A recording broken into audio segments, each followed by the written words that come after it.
नमस्कार. आज आपण जी वनस्पती बघणार आहोत ती आहे कंटकारी. आयुर्वेदातली अत्यंत प्रसिद्ध असलेली वनस्पती.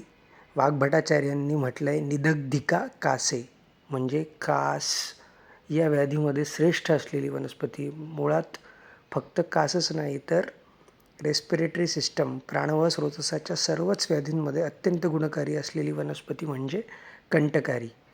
तिचं आपण आता स्वरूप बघूया. कंटकारीचं जर आपण स्टेम खोड पाहिलं तर असं हे जमिनीवर पसरणारी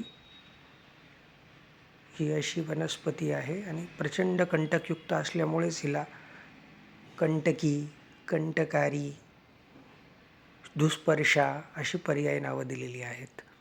आणि असं तीक्ष्ण पिवळ्या काट्यांनी आच्छादलेलं हे क्षूप असतं. त्यानंतर ह्याची जर आपण पानं पाहिली तर याच्या मिडरिब आणि वेन्स व्हाईट कलरच्या इथे पानांवरती स्पष्ट दिसत आहेत, ज्या पिवळ्या रंगाच्या तीक्ष्ण काट्यांनी आच्छादलेल्या आहेत. आणि याचा जो शेप आहे तो ओवेट टू ऑब्लॉंग आणि डीपली लोब्ड, म्हणजे खाचा असलेली पानं याची असतात.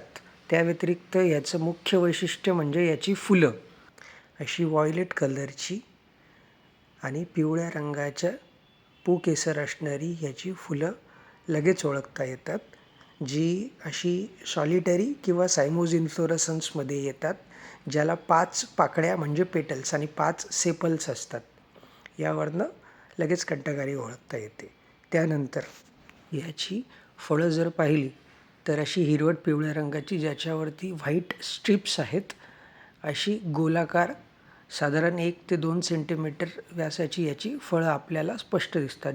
ही फळं वाळल्यानंतर अशी दिसतात आणि याच्यामध्ये भरपूर बिया असतात, ज्या फिकट पिवळ्या रंगाच्या, चपट्या आणि गोलाकार असतात. या देखील मुखरोगांमध्ये कृमींसाठी खूप सुंदर उपयोगी आहेत. कंटकारीचा रस आहे कटुतिक्त, वीर्य आहे उष्ण आणि विपाक आहे कटू आणि उपयुक्त अंग आहे पंचांग. धन्यवाद.